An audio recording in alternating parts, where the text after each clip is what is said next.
Voces del Periodista. El Club de Periodistas de México, con su brazo asistencial, la Fundación Antonio Sáenz de Miera y Frieital, presenta Voces del Periodista. Conduce Celeste Sáenz de Miera. Comenzamos. Muy buenas tardes, queridos amigos. Les saludamos desde el Club de Periodistas de México en Voces del Periodista, que conduce atinadamente nuestra amiga y fundadora de la Fundación Antonio Sáenz de Miera, Celeste Sáenz de Miera. El día de hoy, estamos saludando y agradeciendo también a Tere García en este portal de anunciación, y estamos saludando ahora y queremos preguntarle, tenemos un invitado especial, y además ahora en este 16 de septiembre, que es nuestra independencia de México, estamos pues de plácemes con un personaje que nos acompaña el día de hoy, en el cual vamos a tener unas charlas increíbles en 3 magníficos bloques sobre la independencia de México. El maestro Jesús Salmerón Acevedo, él es un historiador mexicano. Hablar de él en su biografía es muy, muy extensa. Solo quiero decirles que tenemos un personaje y que nos va a deleitar con muchas cosas, y además a sacar de muchas dudas, porque muchas veces tenemos algunas dudas sobre todo lo que pasó en nuestro país, que sabemos realmente la historia de México, pues quién la escribió, y pues estamos siempre nosotros con algo, ¿no? Es decir, la inquietud, lo que nos dicen los libros de texto, lo que tenemos. A quien nos apasiona la historia de México, siempre tenemos preguntas, siempre tenemos cosas que decir. Pues afortunadamente tenemos este gran espacio que es de Voces del Periodista, y ahora pues quiero dejarlos con el maestro Jesús Salmerón. Chucho, te damos la gran bienvenida a este programa y queremos que nos platiques algo sobre estos acontecimientos. Silvia, muchas gracias por tu deferencia. Asimismo saludo con mucho afecto a Celeste Sáenz de Miera, nuestra gran amiga, y lo que puedo platicar es sumamente vasto, así que procuraré ser analítico cuando el tema alusivo lo requiera, y ser descriptivo porque también nuestra historia nacional está llena de acontecimientos, anécdotas, leyendas, pero más que eso, yo me apego, como es mi costumbre, al rigor histórico. Correcto. Y empezando con este acontecimiento plural que le llamamos Fiestas Patrias, que en realidad es un bloque que abarca desde que el padre Hidalgo, el cura de la parroquia de Dolores, dio el grito de independencia aquella madrugada del domingo 16 de septiembre, porque para eso debo aclarar que la conspiración previa fue descubierta. Entonces él tuvo que acelerar este grito de emancipación, pero aquí quiero hacer también una precisión. Las grandes revoluciones o los grandes movimientos de independencia han sido gestados por una clase media que en aquella época era la clase criolla. Es muy importante esto porque los estamentos que había en la Nueva España eran múltiples, desde los españoles que estaban en lo alto de la pirámide, los criollos, los mestizos, los indígenas, los aborígenes, los negros. Entonces aquí es muy importante puntualizar, y otro dato que te puedo referir sobre eso es que los precedentes inmediatos para gestar este movimiento tuvieron también como soporte a la Revolución Francesa por un lado y a la Ilustración, o llamado Siglo de las Luces. Es decir, lo que quiero decir es que hay una generación previa que nutre con las ideas a quienes llevan a cabo este proceso revolucionario. En nuestro caso, pues además, no fue algo breve, al contrario, duró 11 años. Exacto. Estamos hablando de 1810 hasta la consumación, el día 27 de septiembre de 1821. Pero al referirme a la Revolución Francesa es porque sí repercutió mucho en las colonias de España en el caso de América, y por supuesto en la francesa, que era lo que es ahora Brasil, que era una monarquía dentro del continente americano, dentro de la parte sur. Y Haití ya se había independizado, fue la primera república, estamos hablando de finales del siglo XVII, que fue también una hegemonía francesa, el caso haitiano.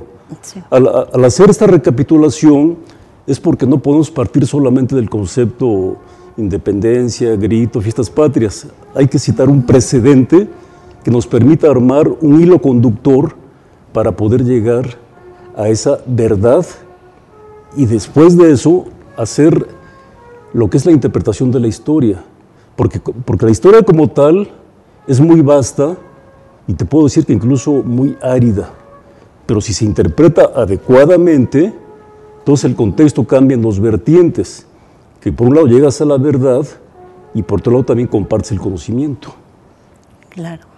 No, es muy interesante todo esto. Yo tengo algunas preguntas. Yo tengo ahí, por ejemplo, cosas curiosas y que te quería yo comentar, ¿no? Por ejemplo, yo te estaba diciendo, yo quería decir cosas que quizás son desconocidas sobre el movimiento, sobre lo que México por lo mismo es que, en la nación. Exactamente. Entonces, yo apunté algo aquí, por ejemplo, dice, queda claro, ¿celebrar el 15 o el 16 de septiembre? Bueno, dice uno el 16, pero ¿cómo está? Lo que pasa es que el acontecimiento histórico como tal sí ocurrió, como lo dije hace un momento, a las 5 de la mañana, que era la primera misa dominical de aquel 16 de septiembre.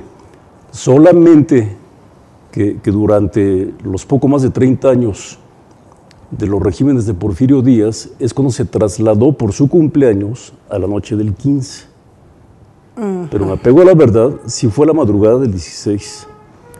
Fue la madrugada del 16. A las 5 de la mañana concretamente, sí. Era la misa que celebraba el cura Hidalgo en su parroquia, repito. En su parroquia. Sí, en Dolores Hidalgo.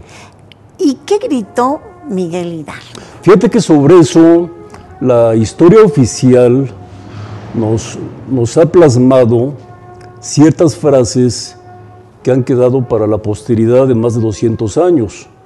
El hecho, por ejemplo, de decir mueran los gachupines, viva Fernando VII, viva la independencia nacional, muera el mal gobierno. Lo que ocurre es lo siguiente, que realmente de los que han escrito tan vasta memoria histórica sobre esto, no hubo testigos presenciales en el atrio de la parroquia. Es decir, con el transcurso del movimiento, que por cierto la primera escala, hay que recalcarla porque es muy importante, fue en Atotonilco, estamos hablando ya del inicio del estado de Jalisco, que es donde toma él el estandarte de la Virgen de Guadalupe a manera de bandera, a bandera de símbolo de la mexicanidad como tal. Pero aludiendo a lo que me comentas acerca de las frases, también la otra interpretación es la siguiente, y la voy a explicar con mucho gusto. Al decir la historia oficial viva Fernando VII, no es descabellado que el cura Hidalgo efectivamente la haya pronunciado por lo siguiente, porque él no calculó la dimensión que iba a tomar este movimiento libertario. Es decir, bien sabemos que para 1808 Napoleón Bonaparte había invadido España. Incluso había designado como rey de España a su hermano, a José Bonaparte, al cual le apodaban Pepe Botella por su adicción al alcohol.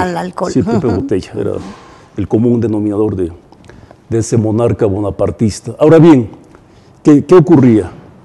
Ya se había vendido la parte de la Florida y la Luisiana, que era dominación francesa, y la mayor parte inglesa, hablando del territorio de Norteamérica, lo que sería ahora los Estados Unidos. Entonces, ¿qué pasa?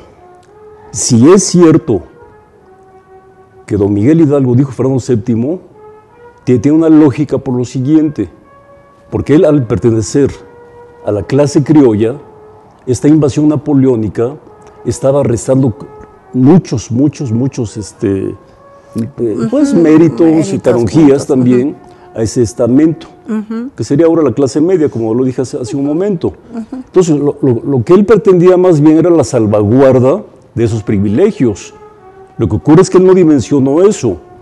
Ahora bien, debo de agregar que la lucha que encabezó Hidalgo como tal fue efímera, porque él fue aprendido en Acatita de Baján, lo que es ahora el estado de Coahuila, y fue ejecutado en aquella parte, y quien realmente toma el mando militar e ideológico fue Morelos.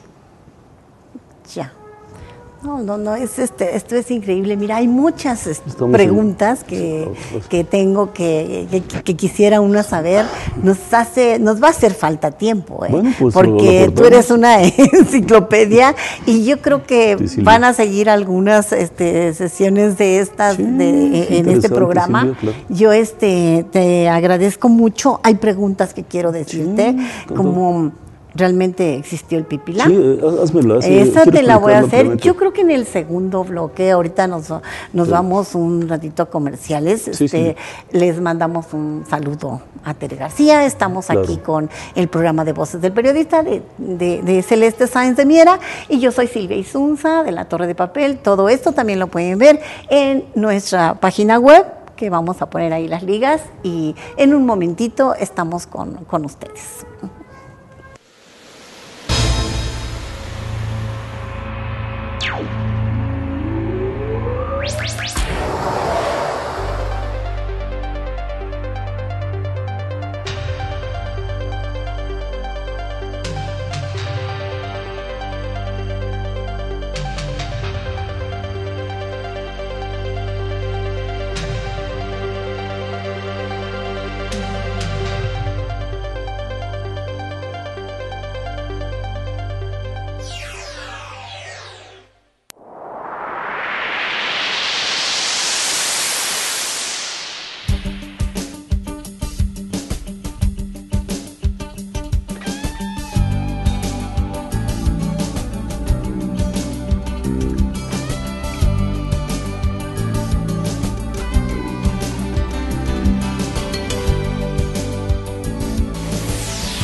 Regresamos con ustedes, queridos amigos. Estamos con el historiador mexicano, el maestro Jesús Salmerón Acevedo, y hablando sobre la independencia de México. Le damos un saludo a Celeste y en las 5 recuerden que tenemos Voces del Periodista Radio, donde también vamos a estar ahí con Celeste y entrevistando también al maestro Jesús Salmerón.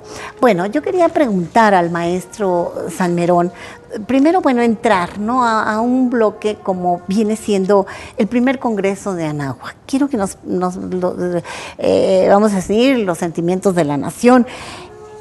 es la primera constitución Sí, mexicana, ¿no? Así es. Entonces, esto Es un nos punto muy interesa, relevante. ¿no? Es un Claro. punto, creo que a mí me gustaría que nos fuéramos así, por decir, porque es tan Sí. vasta la historia, que para no desviarnos así mucho, nos vayamos por puntos. Por decir, tengo muchas dudas, existió el Pípila, Sí, esa es Silvia. una, tengo que decirte el Plan de Iguala. Entonces Con mucho necesito gusto. primero que nos vayamos por puntos, por decir, vamos, primer congreso de Anáhuac, Sí, Silvia. que nos hables de esto. Con mucho gusto. Ya, adelante, Sí, Jesús. hace un momento que la muerte de Hidalgo, perdón, el cura Morelos, porque pues debo recalcar que ambos fueron curas. Es decir, históricamente y comprobado está que ellos se conocieron y fue la única ocasión en que platicaron en Indaparapeo, en el actual estado de Michoacán.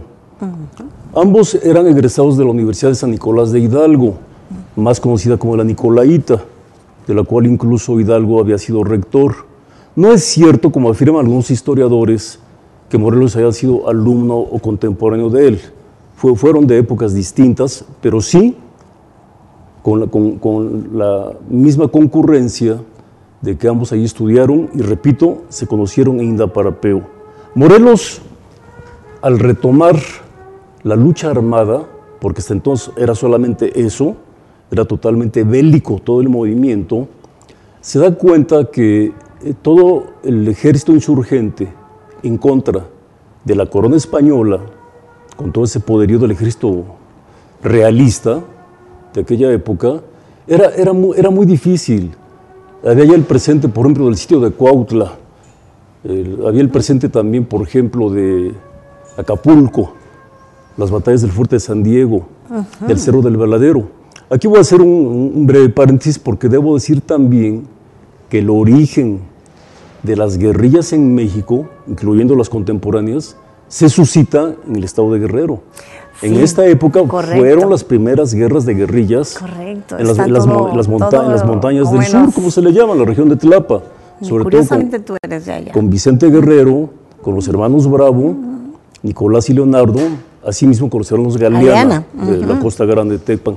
Pero bueno, Claro, prosiguiendo con tu pregunta, debo decir que Morelos, visionario, también con un bagaje intelectual, él comprende que la lucha armada no solamente era desigual, sino que iba hacia una derrota. Entonces él lo que propone es darle un giro ideológico y jurídico para poder sentar un precedente de un concepto de nación con su respectiva constitución. Y el primer intento se hace en el pueblo Zitácuaro, actualmente estado de Michoacán. Cuando digo actualmente es porque en aquella época eran intendencias, no se llamaban estados. Entonces en Zitácuaro se reúnen algunos de los que convoca Morelos, pero su discrepancia con Ignacio López Rayón hace que fracase la Junta de Zitácuaro. Es decir, porque también pues, había intereses ya encontrados, Sí, de todo. ideas, desgaste, cansancio. Y para este caso, Morelos convoca a un congreso, pero ya de Anáhuac, de la América septentrional, es decir, de la América del septentrión, que incluyera toda esa parte de Centroamérica hacia Norteamérica, y elige al pueblo de Chilpancingo, que lo erige a la categoría de población como patrona de Santa María de la Asunción, que es el templo que hasta la fecha existe, y este reciente domingo se acaba de celebrar la ceremonia, precisamente, porque cada año se conmemora este congreso que fue inaugurado allí por Morelos, repito, el día 13 de septiembre de 1813. Y un dato muy peculiar y además poco conocido, es que esa parroquia está considerada realmente como el primer recinto de un Palacio Nacional de México. Cierto. ¿Por qué? Porque ahí sesionó el primer cuerpo legislativo. Ahí estuvieron los primeros diputados de México. Voy a citar algunos, como fue don Andrés Quintana Roo, por ejemplo, como fue López Rayón, como fue el padre José Manuel de Herrera, don José María Cos, y Morelos le dicta textualmente a don Andrés Quintana Roo, esposo también de otra prócer de aquel movimiento que fue doña Leona Vicario, los sentimientos de la nación. Es decir, para ser más preciso, el Congreso se inaugura, como dije, el 13 de septiembre y se clausura el día 6 de noviembre. La auténtica acta de independencia de México, porque hay dos, es la que se firma en Chilpancingo, el 6 de noviembre de 1813, con los 23 puntos que se estipulan claramente del documento que se llama Los Sentimientos de la Nación, que es el origen del derecho constitucional mexicano y también que regía como primer constitución. Y fíjate, Silvia, que fue tan visionario y audaz Morelos y tan conocedor de la realidad mexicana, de su presente y del porvenir que venía, que hablando a 205 años de distancia que inició la independencia y a 202 años que fue el Congreso de Anáhuac, quiero citarte el artículo 12, por la vigencia que tiene hasta nuestros días. Actualmente, sí. Así está redactado dicho artículo. Como la buena ley es superior a todo hombre, las que dicte el Congreso serán tales que obliguen a constancia y patriotismo, moderen la opulencia y la indigencia y alejen la ignorancia, la rapiña y el hurto. Es la visión social de Morelos, sí, en los sentimientos de la nación. Sí. Que ahorita es... Sí, porque ya dentro de, digamos, que brevemente relato en este momento, ya la primera constitución como república fue la del 4 de octubre de 1824. Entonces se configura nuestra república con 23 estados y 4 territorios.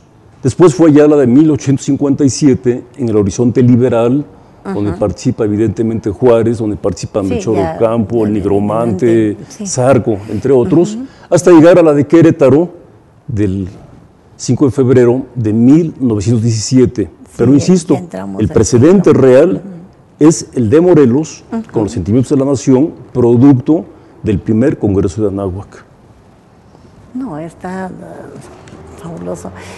De ahí también la cuestión, por ejemplo, vámonos con... yo quiero llegar a la consumación, pero me interesaría antes también hablar sobre las banderas, sobre la bandera de las 3 garantías. Sí, con mucho gusto. Eso creo que a nuestros televidentes, a nuestro público nos interesa mucho porque hay veces que hay muchas dudas en esto, porque vemos cantidad de banderas, tenemos la historia de la bandera mexicana, tenemos esto, pero ¿por qué no? Sí, con mucho gusto, Silvia. Mira, como precedente acerca de este tema toral dentro de nuestra independencia, debo decir que dentro del bando realista surge también la figura de un militar muy cruel, por cierto, pero triunfador, que fue Iturbide, Agustín de Iturbide.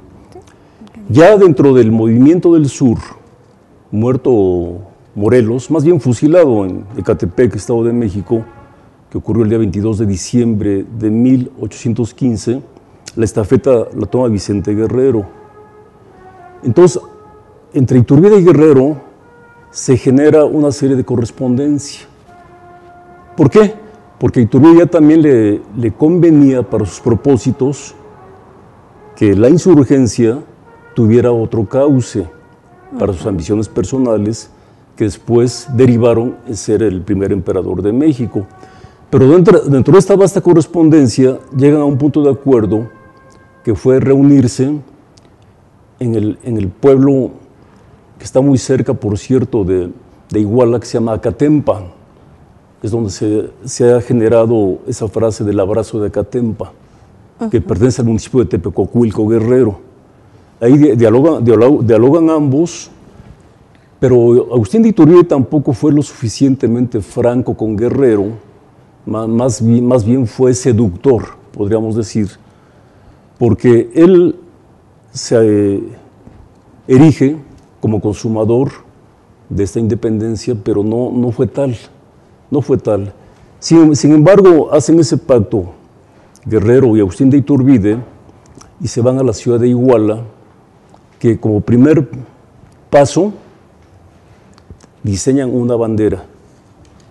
Esta bandera se llamó de las Tres Garantías, en una forma diferente a la que está vigente, pero sí con los tres colores que no han cambiado. Que los tenemos. Que es el rojo, el verde y el blanco. El rojo que significa la religión, el verde la independencia y el blanco la unión. Y esta misma bandera también que entra a la Ciudad de México aquel 27 de septiembre que ya mencioné, con la bandera de las Tres Garantías. Excelente. Jesús, está esto muy, muy interesante, pero vamos a ir a unos comerciales, a unas, para en el siguiente bloque seguir, nos hace falta tiempo, pero bueno, continuamos en un ratito, queridos amigos, y estamos con el maestro Jesús Salmerón Acevedo. ¿Sí? De acuerdo.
Regresamos con ustedes, queridos amigos. Soy Silvia Isunza, platicando con el maestro Jesús Salmerón Acevedo acerca de nuestra independencia de México. Yo quería hacerle otras preguntas. Es tanto lo que nos interesa conocer y al tenerlo aquí, decía, bueno, Allende contra Hidalgo. ¿Qué hay de Allende contra Hidalgo? ¿Es la negativa de la batalla? Platícanos algo. Sí, bueno, lo que pasa es que Ignacio Allende era militar de carrera.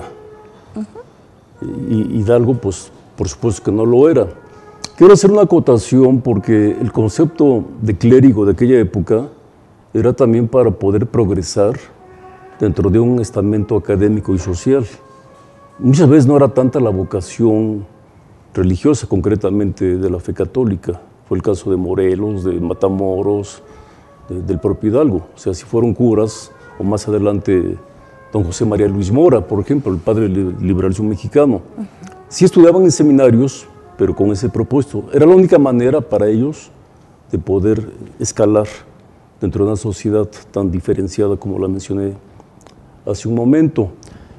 Lo que ocurre es que dentro de las diferentes batallas que se gestaron, hay una que ha quedado para el enigma, que nadie ha podido descifrar hasta la fecha. Lo que actualmente es la zona residencial de Interlomas, pues ahí hizo un campamento Hidalgo, pero nadie ha podido esclarecer por qué no atacó a la Ciudad de México. Se llamaba Puente de Calderón.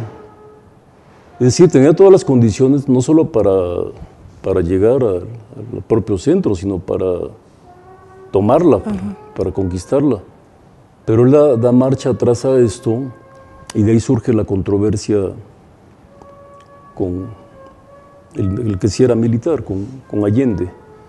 ¿Por qué Hidalgo se negó a eso? Es algo que, repito, nadie ha podido esclarecer. Sí, porque pues tenía todas las condiciones favorables para hacerlo, porque tomando la capital de lo que era el virreinato de la Nueva España, pues era un punto más que favorable para obtener una victoria más rápida. Más rápida, claro. Sí, porque mira, quiero también agregar un poco, ya que estamos en este tema, que los dos grandes virreinatos del continente americano, dentro de la corona española exclusivamente, fueron el de la Nueva España y el de Perú. A tal grado era el poder de la Nueva España que las mismas islas Filipinas pertenecían al virreinato de la Nueva España. Es cuando posteriormente también se crea ese puente comercial de Asia con América a través de la ruta del Galeón de Manila. No pretendo desviarme del tema central, pero sí es una correlación que existe, claro, sí. Si el Galeón de Manila, que se genera a finales del siglo XVII, tuvo la ruta de Manila, Acapulco y el Callao, en Perú. Duraba 4 meses. Pero el precedente fue que, siendo rey de España, Felipe II, el poderoso monarca, hijo de Carlos V, en honor a su hombre Felipe, fue que bautizó como Filipinas a lo que es ahora aquella república. Pero insisto, pertenecía del virreinato de la Nueva España. Tal era su poder.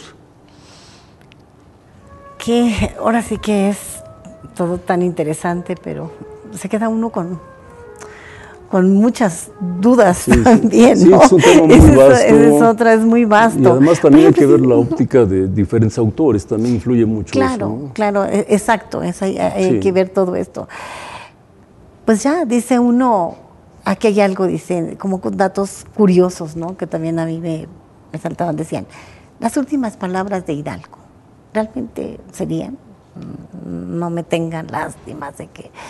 Bueno, un sinónimo, porque él incluso las pronuncia en latín, incluso. Sí. Sí, por la formación clerical que él tenía. Digo, lo que sí es un hecho comprobado en su momento es que su cabeza fue traída a la Alhóndiga de Granaditas. ¿Por qué? Porque ahí también estaba, digamos, el poder simbólico del movimiento realista, y fue también donde pues, los insurgentes a sangre y fuego entraron en la capital del actual estado de Guanajuato. De aquí fue en julio del 1911, ¿no? Sí, el 11, al año siguiente del Grito de Dolores. Del Grito de Dolores. Y lo mismo Morelos, ¿no? ¿Qué pasa con Morelos? Morelos fue aprendido y encarcelado en lo que ahora es la Ciudadela, donde está ese conjunto de la Ciudad de los Libros y el Centro Nacional de la Imagen. Originalmente fue una fábrica de cigarros con un tabaco procesado. Después fue una cárcel, ahí es donde estuvo Morelos. Y de ahí se lo llevaron hacia Ecatepec. Pues debo agregar algo que es sumamente conocido, que fue el Tribunal del Santo Oficio, o mejor conocido como la Santa Inquisición, quien los condenó a eso, ¿no? y fue fusilado, como dije antes, en Ecatepec. Por eso se llama el municipio Ecatepec de Morelos. Sí. Que por cierto actualmente es el más poblado de la República Mexicana. Sí, el más conflictivas, con cosas Además, muy difíciles, ¿no? Esto fue en diciembre, según yo tengo el dato. Sí, el día 22 de diciembre. Ajá, 22 de diciembre de 1815. No, eres una enciclopedia, la verdad. Gracias. Jesús, es un honor estar contigo. Bueno, mueren los héroes y nace ya la tradición. Vamos, unos años después de la independencia, ya esto es en el 16 de septiembre de 1812, Ignacio López Rayón, cura Hidalgo, celebran el aniversario de la... Mira, qué bueno. Estos son datos así. Sí, mira, aquí me voy a extender porque ese punto que acabas de citar es fundamental para comprender también este día. Me refiero al grito. Resulta que efectivamente el día 16 de septiembre de 1812, en el cantón de Huichapan, actual estado de Hidalgo, se reúnen López Rayón con Andrés Quintana Roo y se ponen de acuerdo para celebrar por vez primera 2 años del inicio de la gesta de independencia.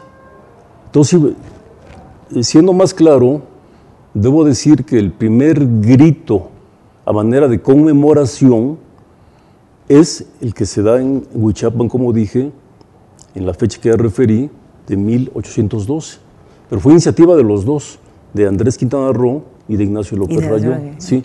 Lo que pasa es que el concepto de cantón, que se refiere a un entorno geográfico con su respectiva población, es un concepto suizo, que después sería, digamos, un municipio.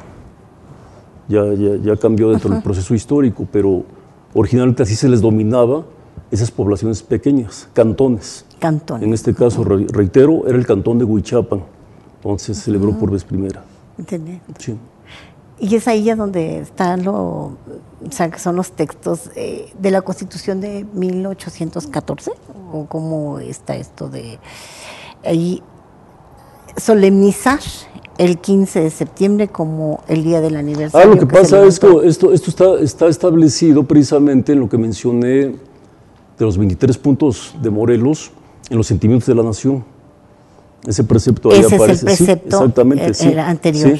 Sí, porque también ahí otro precepto establece que la religión católica sería la única y que además la que se profesaría ya dentro de la nación. Y aquí quiero también señalar, mira, cuando enfatizo el concepto de nación, porque así se llama también este documento, los sentimientos de la nación, es que independientemente de su configuración política y jurídica, pero también es un concepto que tiene mucho que ver con la antropología, es decir, con la formación social, en este caso del México indígena, del México criollo, del México mestizo.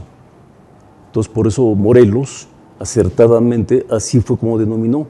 Sentimientos de la nación, no puso sentimientos del país o sentimientos del Estado, ¿no? por esa configuración que existe. Sí, que es un concepto también que tiene que ver mucho con la antropología. Correcto, ha sido la verdad muy interesante estar contigo, hablar de muchas cosas.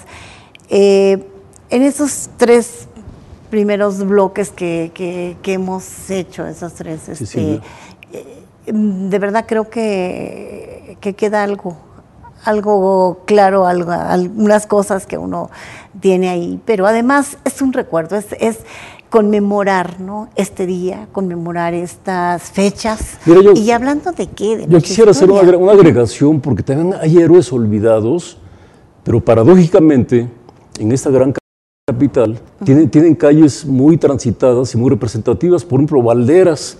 ¿Tú te has preguntado alguna vez por qué Valderas?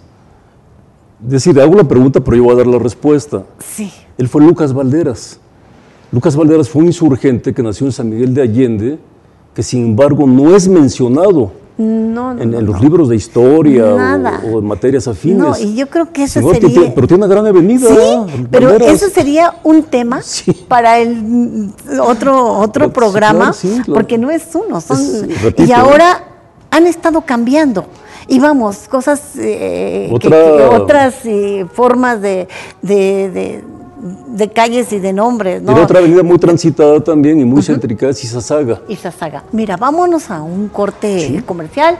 Estamos con ustedes en el siguiente bloque porque queremos platicar sobre un poquito también algo que nos ocurrió y lo que tenemos del terremoto del 19 de septiembre. Mucho gusto. Volvemos con ustedes, queridos amigos.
Volvemos con ustedes, queridos amigos, en nuestro programa Voces del Periodista, que dirige atinadamente Celeste Sáenz de Miera, ahora platicando con el maestro Jesús Salmerón Acevedo, un gran historiador mexicano.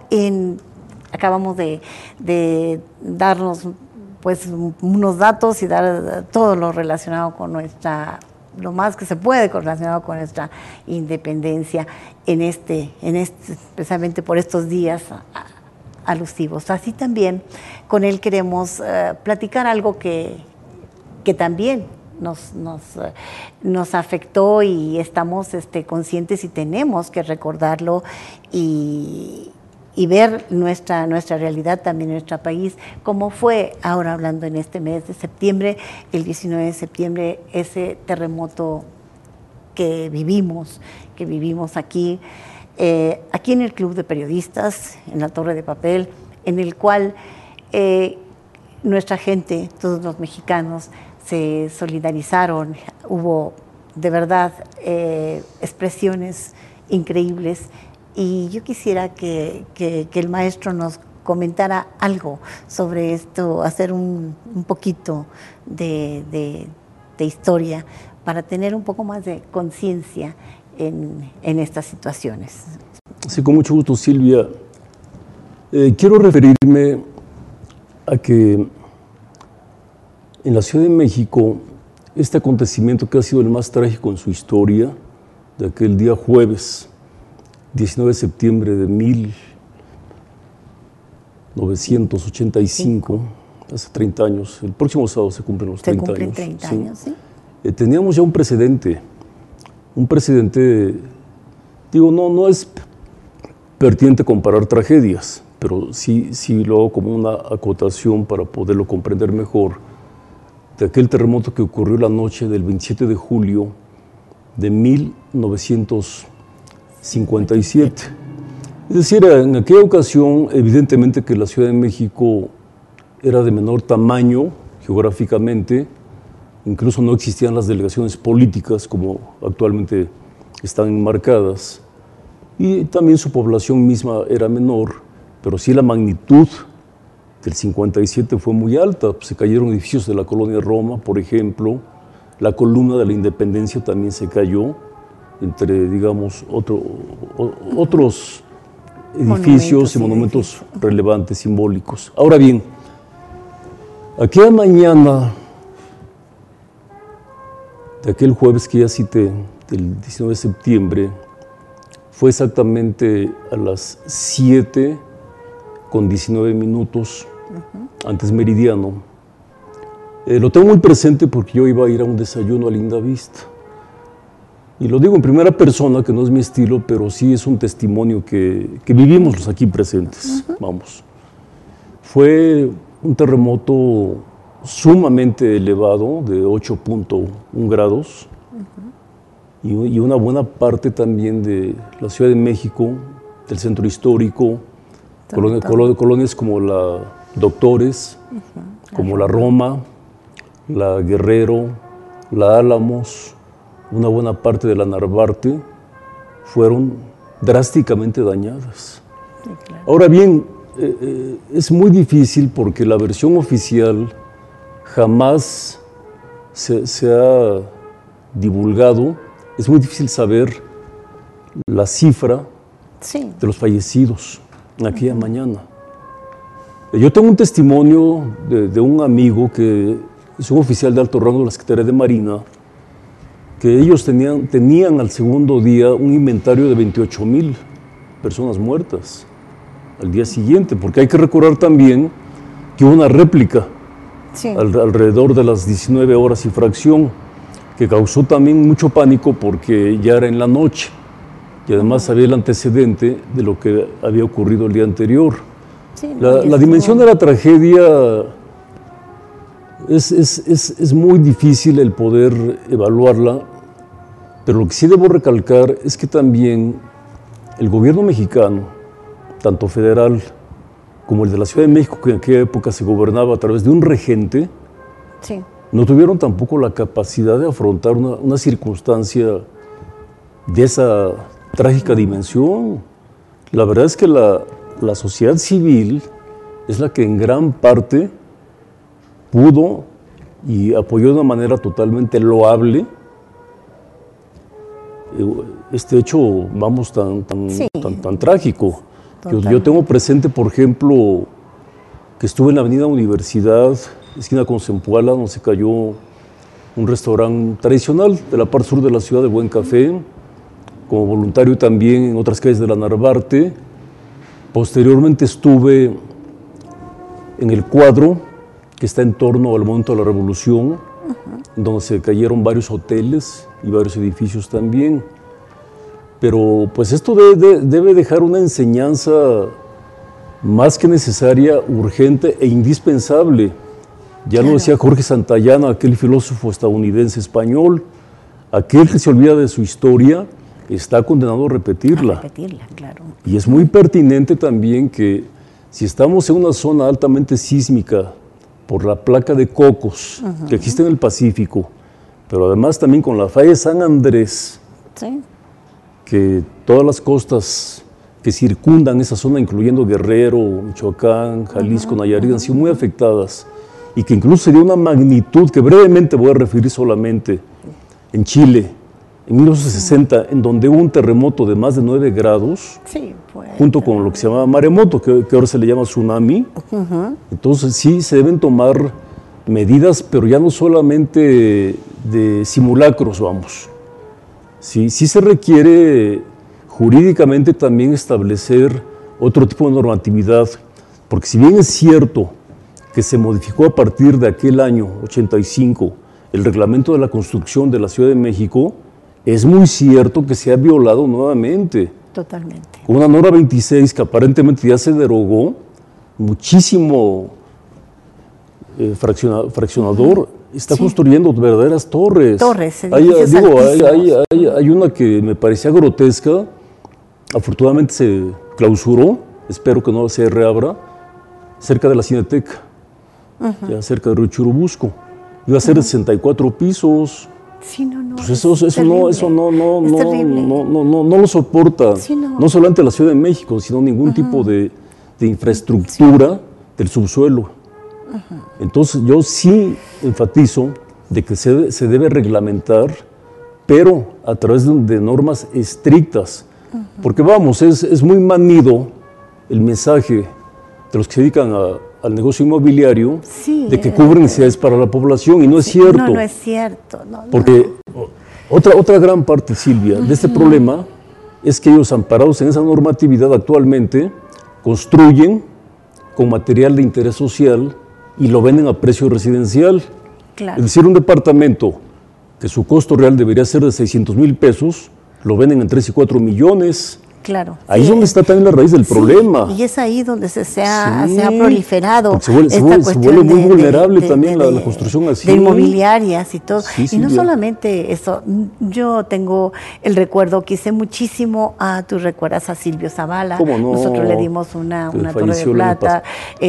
Yucateco, ¿Cómo uno no? de los Mérida. historiadores más importantes, Más lúcidos del Sí. país.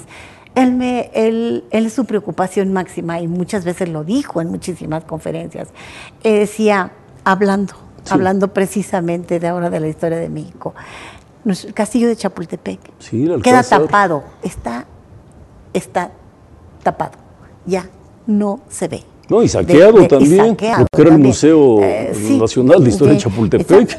Entonces, eso es también a base. Pero bueno, él era su preocupación y decía, realmente, si viene otro terremoto de estos, es muy difícil seguir hablando de esto porque no hay el tiempo suficiente, Sí, pero yo lo último, ¿cómo ves actualmente las medidas, la seguridad, el centro histórico, el país? Creo que se han hecho también cosas buenas, ¿no? Otras medidas que se han tomado. Pero Mira, ¿cómo lo ves tú ahorita?